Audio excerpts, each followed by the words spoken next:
en un solo acto, curiosamente cantada en italiano, no en español.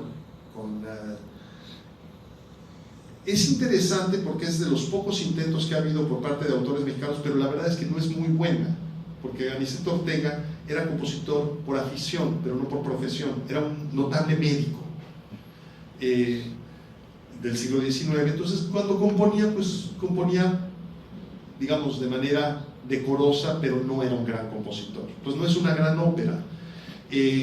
Es curioso, pero cuando se hizo una serie de representaciones del Moctezuma de Vivaldi en México, hace aproximadamente poco más de una década,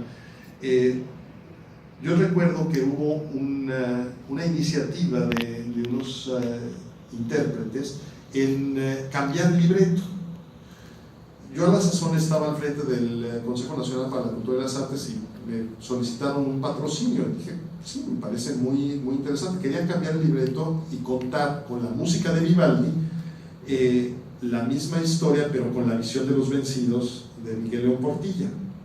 Y dije, nada más que digan, por favor, que es la música de Vivaldi, pero no pueden anunciarlo como el Moctezuma de Vivaldi, porque Vivaldi no escribió así.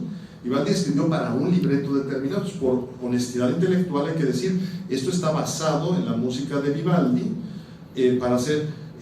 fue toda una discusión académica, cómo presentar eso, una relectura, pero en realidad los compositores mexicanos, a pesar de que hay notables compositores de ópera a lo largo, sobre todo del siglo XX y XXI, han rehuido un poco el tema, quizá porque resulta muy polémico, porque todavía México no se ha reconciliado con esa historia.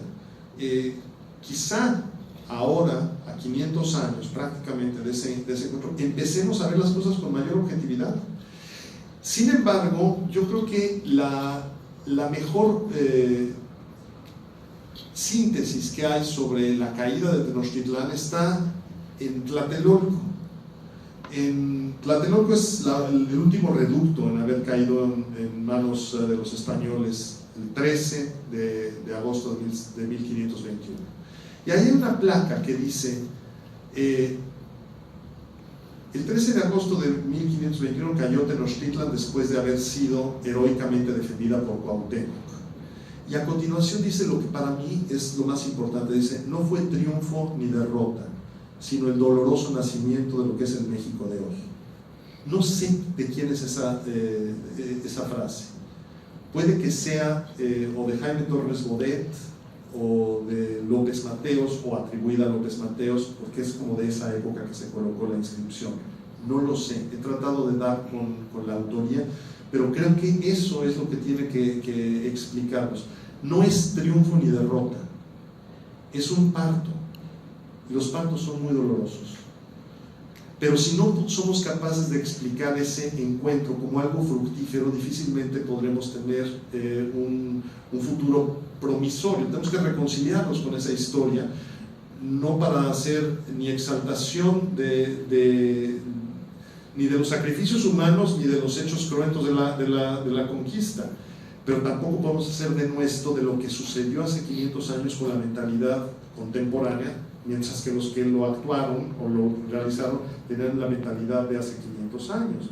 Entonces, creo que esto de que la conquista no es ni triunfo ni derrota, sino es un encuentro doloroso, pero en última instancia fructífero, creo que es lo que nos debe guiar.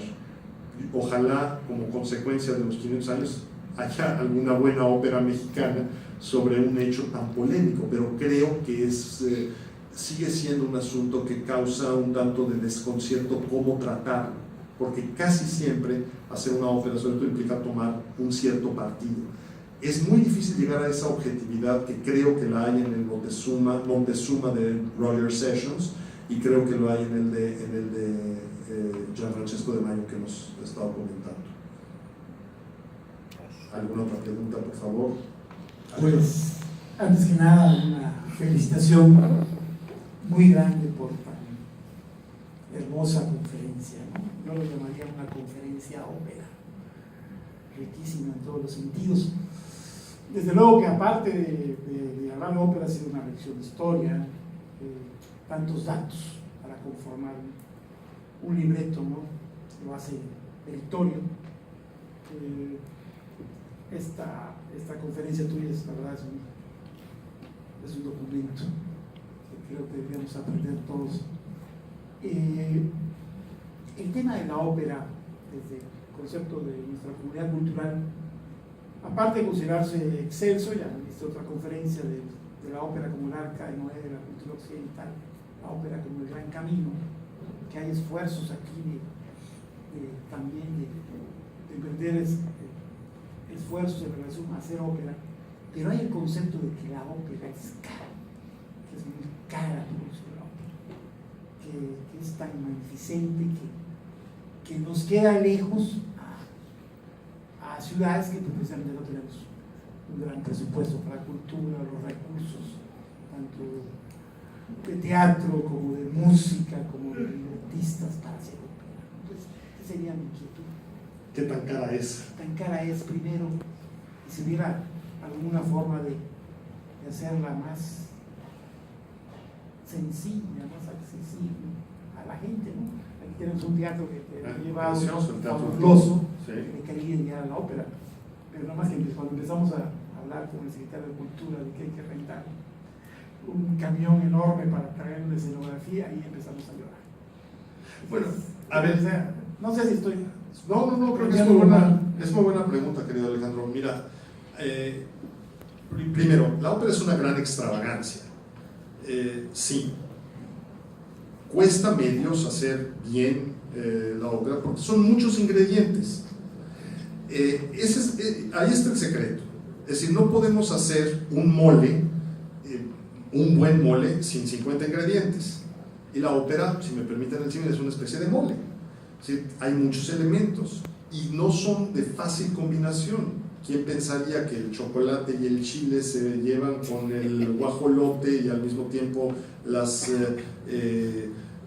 semillas de ajonjolí y tantas cosas que lleva un mole? Bueno, si está bien hecho, el resultado es armonioso. La ópera siempre ha requerido o patrocinio privado o subsidio público, porque no es negocio. Dicho de otra manera, la venta de boletos no permite que se cubran todos los costos. Eso es un hecho. Sin embargo, eso no quiere decir que haya que ser dispendioso o que se gaste excesivamente. Hay muchas formas de hacerlo, y más ahora que tenemos medios tecnológicamente muy accesibles para hacer escenografías virtuales. El teatro se puede hacer de una manera más modesta. Es un asunto de imaginación. Muchas veces los que más gastan son los que menos saben resolver las cosas. Ustedes habrán visto, por ejemplo, en estas imágenes que he compartido con ustedes, hay 6 personajes, es una orquesta de cámara.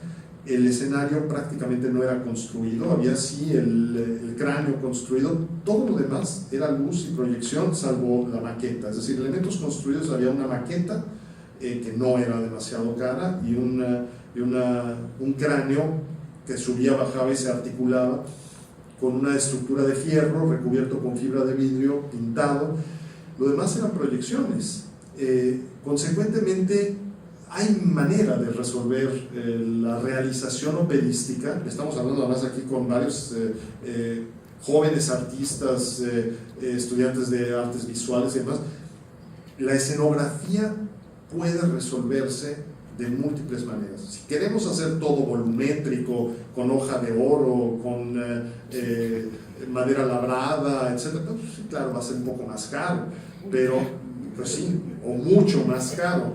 Si todo lo queremos utilizar con grandes mecanismos, pero los teatros en general admiten muchas formas de resolución de los problemas. Entonces, yo diría, la ópera vale más de lo que cuesta y puede costar menos de lo que frecuentemente se gasta, pero hay que saber gastar. Pero eso no significa que sea negocio, es otra cosa. Entonces sí requiere algún subsidio o algún patrocinio, pero eso no significa que tenga que ser un asunto que no se pueda afrontar. Hay otra realidad, que esta sí es como una reflexión de política cultural. Es un poco absurdo que en México no exista una red productora en los grandes teatros centenarios. A muy poco tiempo de aquí está el Teatro Peón Contreras en Mérida, y no tanto de aquí está el Teatro Clarijero en Veracruz. Entonces dice uno, bueno, ¿por qué no se hacen circuitos de producción y se intercambian? Entonces de repente 3, 4 teatros coproducen un mismo título, las compañías viajan de un lugar a otro. Así se hacía. ¿Por qué creen ustedes que un teatro como el Teatro del Toro puede presentar ópera? Porque los teatros fueron diseñados en el siglo XIX para hacerse así. Pero eso no significa que en cada ciudad hubiera una compañía de ópera permanentemente pagada, sino que había compañías itinerantes que hacían esos viajes, esos periplos.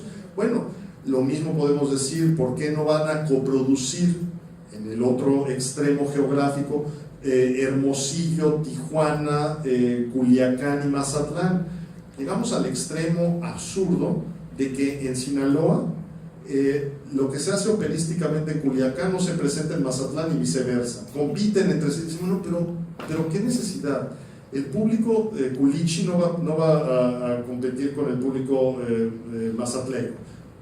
Son dos públicos distintos. ¿Por qué no coproducen y abaratan a la mitad los costos?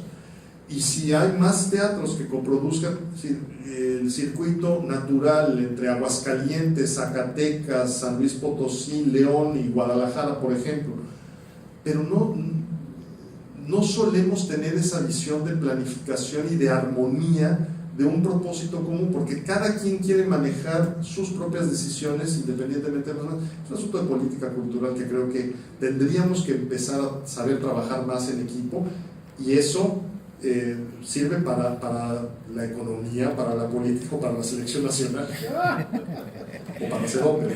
Muchas gracias. No sé si hay otro comentario.